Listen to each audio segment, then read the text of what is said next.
W. Austin writes in, he says, "Hey, Zach, I know you're a quarterback guy, so I'm interested in what your thoughts are on the number 1 pick this year. In my opinion, Chase Young is the best defensive prospect to enter the draft since Jadeveon Clowney. And I think barring an injury, he could be better than Clowney. I know there's a lot of quarterback talent, which is why I'd like to ask you what you would do with the pick, not as the Bengals, but if you had your own team. I'd argue the Bengals would be a better team with Young over any quarterback in the draft." I'm really glad you said I don't have to be the Bengals because the Bengals have bad ownership, and I feel like you can't win in that scenario at all. If I had the number 1 overall pick and I needed a quarterback, I would draft Joe Burrow. In any situation where I did not need a quarterback, I would draft Chase Young. There's clearly two best players in the NFL draft, in my opinion, this year.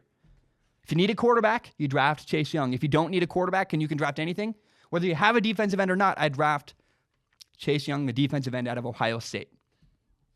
Quarterback, when you draft, you got to pick a quarterback. You have to solve your quarterback problem first. If you don't solve your quarterback problem, it doesn't matter. Look at the Chicago Bears. The Chicago Bears have an incredible defensive end, Khalil Mack.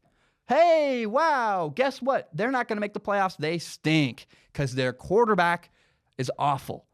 Quarterback, no matter what, is more valuable than a defensive end. Defensive end is huge. I would be a very boring general manager in the NFL draft. I would draft 3 positions at all times. I would draft quarterbacks, and then once I had a quarterback, I would draft offensive linemen and defensive linemen. 3 positions, that's all I would draft in the first round. And people would get mad at me. They'd say, you should draft a tight end, you should draft a receiver, you should draft this or that. And I wouldn't draft a sexy draft pick. I would draft very boring because I understand, I really believe that linemen are incredibly valuable. Look at the 49ers this year. This incredible defensive line.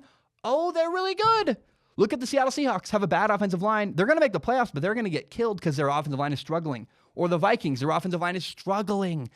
Oh, it's hard to win. You can, but not long-term and not in the long run. It's hard to win with a bad offensive line. It's really difficult, especially at quarterback.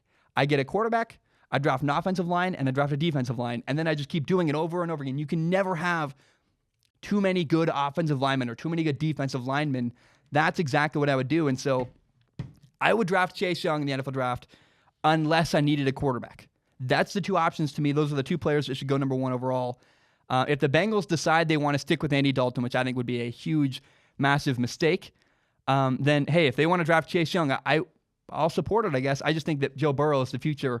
But sadly, I think no matter who the Bengals pick, they're screwed because they have bad ownership. That's a different issue entirely. But from the player perspective, yeah, you want Chase Young or you want a quarterback, and that's basically it if you have the number 1 overall pick in the NFL draft.